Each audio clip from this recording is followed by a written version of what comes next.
Good morning. It's a beautiful day to be together.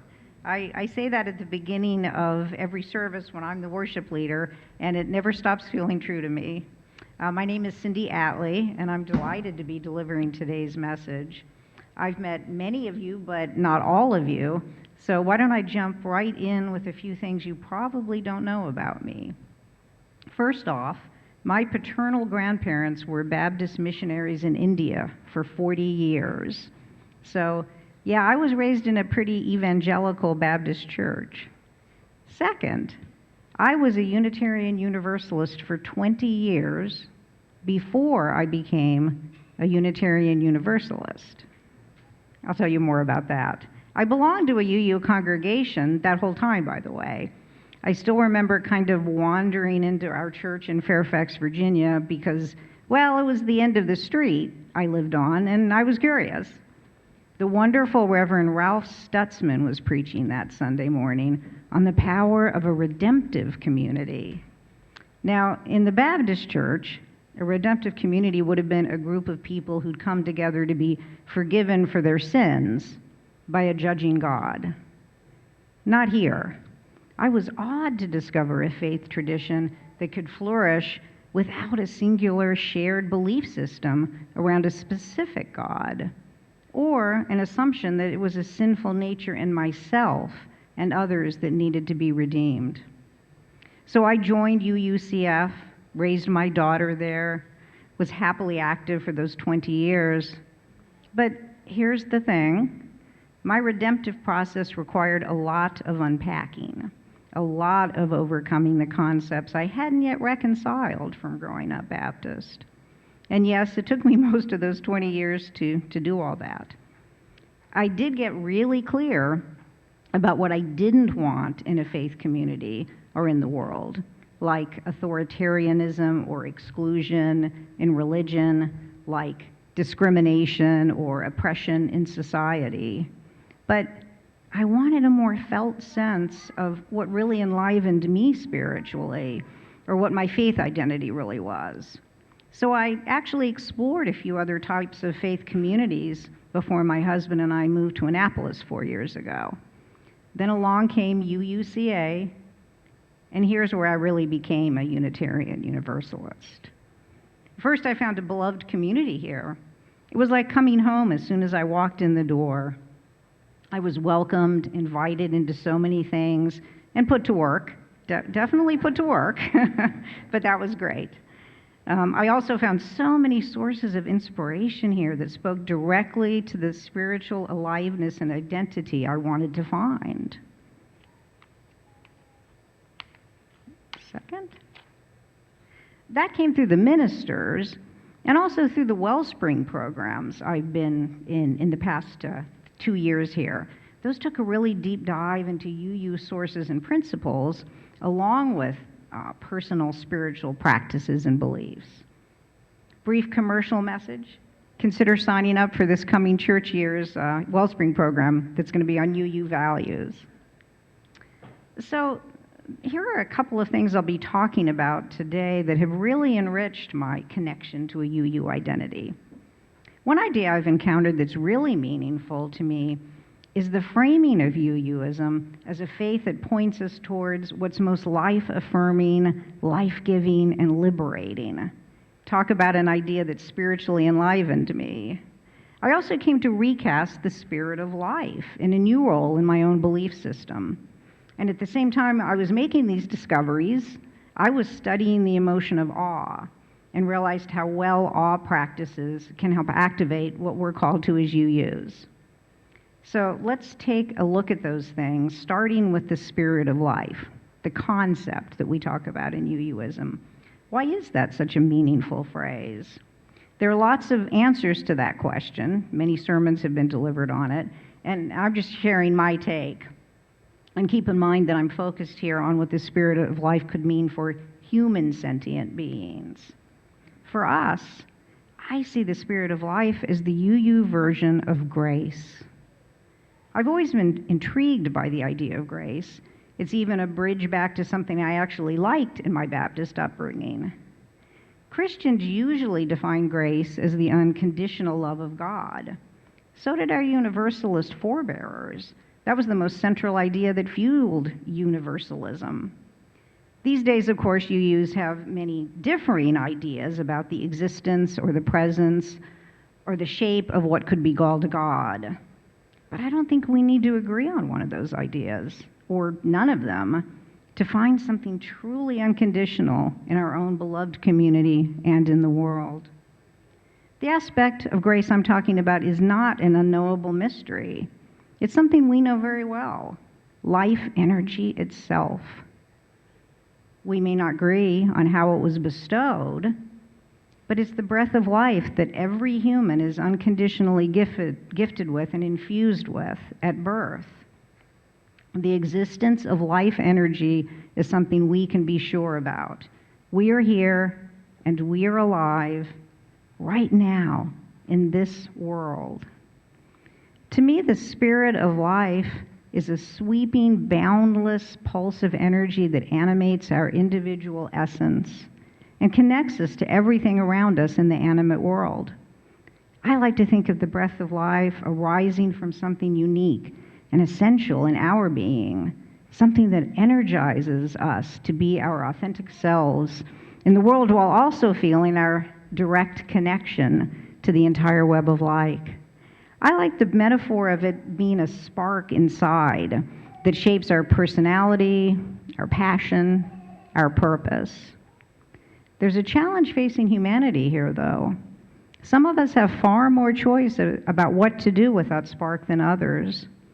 In my definition, grace is that life-giving, life-affirming force with blessings that should be unconditionally available to all. It should be the great equalizer. But that level playing field can change rapidly, literally as soon as we're born, based on our circumstances, our access to opportunities and resources, our chances to be healthy. For any of us to touch the world with our own grace, I believe that those of us with greater choice and opportunity must use our own energy to help others liberate theirs. That's part of how we affirm life, and a way of thinking about how a commitment to compassionate action or social justice is fueled. So why do I and so many UUs call this unconditional and activating force the spirit of life? In the Wednesday morning spiritual reflection group here, we've talked about the meaning of spirit quite a bit. We've tried to define what our own spirits actually are or could be, and if there are other words for it that we'd relate to more, or maybe didn't seem quite as traditionally religious. So it turns out that the origins of the word spirit are not religious or supernatural at all. It comes from spir, the Latin word for breath. Spirare, another Latin root, means to breathe. Early definitions of spirit actually meant life, as in the animating or vital principle in people and animals. Other definitions still commonly used include the essential nature or quality of something. So spirit can mean the very essence of one's being, or what brings that being to life through the values we embrace and the meaning we ascribe to our lives. Those definitions imply that there's a deep interiority to a human spirit. But another root for spirit is the Latin word inspiratus, which essentially means breathe into. No surprise, inspiratus is also the root word for inspiration, which we could think of as breathing an energy into us, one that moves us towards what's most profound, what's most energizing in our lives. This context implies that our spirit also wants to be activated in the world around us. If you put those definitions together, they reflect a lot of what breathing itself is. Breath moves in and out. Maybe our spirits do metaphorically as well, in a virtual cycle of being and becoming. These ideas of the spirit of life help shape the life-giving, life-affirming, and liberating way I see UUism now. It's central to how I relate to our faith. To me, UUism is an invitation and an inspiration to participate in life, and a celebration of all the diversity that colors it, and a commitment to the hard but good work needed to create equity and center love in it. I'm sure many of you have your own ideas about this. Certainly Carolyn McDade did when she was moved to write The Spirit of Life, the hymn we sang together earlier. It's been called the doxology of UUism, or Our Amazing Grace. Some congregations sing it every single week. We have murals behind us depicting the various pieces of that hymn. It's a beautiful song. Quiet, gentle, lovely. It doesn't quite carry the vitality and animation that I've been ascribing to the Spirit of Life, though. And I think there's a reason for that. This is not a praise hymn, according to its songwriter, Carolyn McDade. It wasn't even a hymn at all, in her view. She wrote it rather as a prayer in the 1980s during a time when her long-term activism work had left her deeply exhausted and discouraged. Her prayer was, "May I not drop out." Carolyn actually felt she'd lost her access to the Spirit of Life, and she was asking that it return to her. It was a song arising from weariness and lost connection to Spirit. Her words speak to where she thinks it might be found. For her, that could be in the wind, in the sea, in the trees. She writes of what it could restore in her compassion, her justice-seeking, her inspired action. She asks that it comes to her and stir her and hold her and liberate her. I've been singing those words for 30 years when I had my own epiphany about the Spirit of Life. Carolyn asked the Spirit to come to her. I've been compelled by the idea that it's already there, breathed into us through this unconditional gift of grace, and sourced through things both inside and outside ourselves. This doesn't mean we can't lose touch with it, though, as Carolyn did. What if there's a way to make it more sustainable and to keep ourselves in touch with it more often? What if another prayer might be, "Spirit of Life, stay alive in me"? I think there is a way, and it's through awe and something called the 8 Wonders of Life. So George Carlin said, "Life is not measured by the number of breaths we take, but by the moments that take our breath away." He was talking about awe. Well-known psychology researcher Dr. Keltner has studied the emotion of awe extensively, and he's written a book called Awe. It includes a lot of brain science research, lots of stories about what awe experiences create in the human psyche. I totally recommend you get this book. So Sarah did a great job of really talking about what awe is, the way Keltner talks about it, that expansive emotion that helps us feel deeply amazed at things out of ourselves. Keltner actually kind of categorizes it in 2 ways. He says that one way we feel awe is by being so moved by these vast and beautiful things that seem almost incomprehensible to us. He also pointed out that it sometimes happens when we encounter ideas so insightful they can light us up with this like new and really thrilling way of looking at the world. Awe comes in many shapes, and all of them humble us with the awareness of how lucky we are to be alive. This starts inside of us. It moves outside of us when we're awestruck. That sounds a lot like breath, doesn't it? Like the Spirit of Life. There's actually a lot of UUism in the practice of awe. Kristen Tippett, the host of On Being, says the deep purpose of awe is to help us recognize what's truly life-giving. She'd likely agree then that awe helps us explore our relationship with the vast mysteries of life, which one of our 6 UU principles says is affirmed in all cultures and moves us to the renewal of spirit and the forces which create and uphold life. And then, as Sarah's already talked about, there's the way awe relates to our core value of interdependence. Reverend John says that we are forgetting creatures here to remember truths and become the best version of ourselves. The truth that humans forget a lot is our place in that interdependent web. Awe helps us remember it by setting off a virtuous cycle. First, it pulls us towards things that have deep individual meaning for us, so we know ourselves better. And then it helps us dissolve that separate sense of self and leaves us feeling that we're part of a much greater whole. From that place, we're much more likely to want everything in the web we're part of to flourish. From that place, we're more likely to be unconditional in our own love. Research shows that awe makes us kinder, more giving, more compassionate, and more likely to be of service to others. Other studies have shown that expansive emotions like awe are as effective as anger, guilt, or moral outrage in moving us to take actions that are of good in the world. So let's look a little deeper at what induces awe in it. We started talking about it during the Wonder Box. Because of its vastness, a lot of people think of nature first. But that's actually number 3 in the catalog of 8 wonders of life the Dockner's team compiled. What's life-giving and awe-inducing isn't the same for everyone, but all awe experiences help us find ourselves as individuals and then as communal beings. My Starry Night might be your March on Washington, might be someone else's Vivaldi concerto. Keltner and his research team sorted this out through awe research with thousands of people in 26 different countries from all kinds of belief systems and walks of life. They found that 8 types of awe experiences came up most often in their research and dubbed them the 8 wonders of life.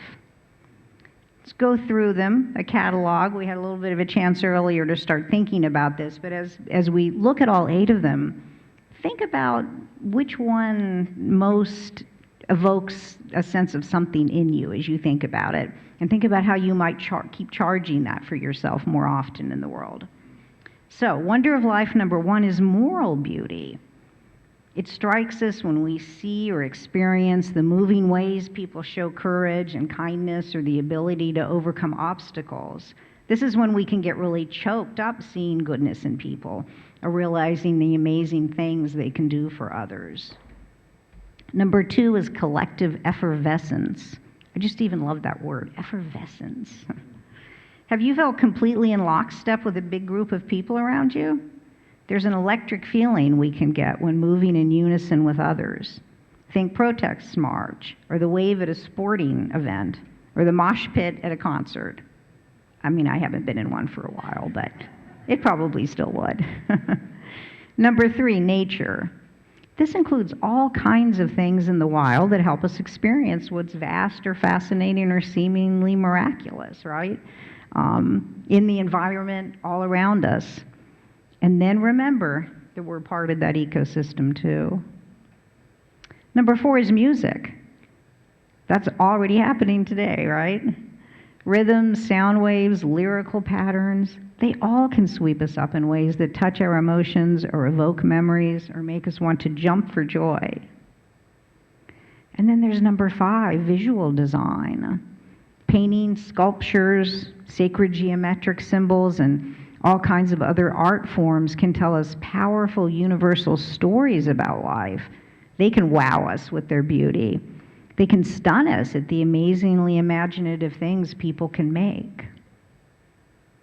Then there's number 6, spirituality, religion, and mysticism. Of course, that includes all kinds of experiences and symbols that help us interpret the great mysteries of the universe and the energies or entities that might be around us.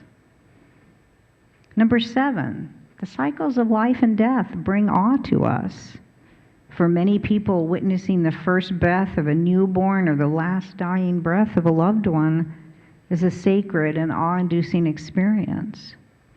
Being drawn into childlike wonder on one hand, like our granddaughter is doing for us right now, or having a near-death experience on the other can also feel that way. Number 8, big ideas, epiphanies, and systems. These are the aha moments we experience in life. They include things that change our understanding of something really essential or really new about the systems and structures of life. Think science and philosophy and metaphysics here. Darwin's epiphany was evolution. His idea set off a ripple of epiphanies in others when they encountered it. I had an epiphany myself when I realized that awe experiences can connect our individual selves with the vast forces of life. So, in closing, let's do something together to help us experience a little bit of what I'm talking about. Close your eyes and imagine yourself standing outside, feet solidly planted on the ground. Really feel yourself as a being who is literally standing on the surface of a planet. Take a deep breath to ground you in that. Now tilt your head just a little bit upward and visualize the sky above you. Consider that you are one of billions of people on this planet, and they all stand under this very same sky. Now let yourself take a walk around the globe, maybe feeling that planet move under you ever so slightly. As you move from continent to continent, take the people in, going about everyday lives with family, friends, colleagues. Take in animals and non-sentient beings, plants, trees, rocks, and waters. See and feel the web of life that moves under the very same sky as you. See the sky change from blue to cloudy to dark to starry as you go, and always it's the same sky. Realize that sometimes you are walking on the very edge of a continent where vast shorelines meet vast seas. As you keep walking, notice there are many babies being born, taking that very first breath of life for themselves. See if you can take those exhalations into your own heart as you go. See if you can extend love back out to those children and all you encounter under this shared sky on this shared planet. Now give yourself a moment to take in how beautiful it would be if all those children could receive the spirit of life, the full blessings of life.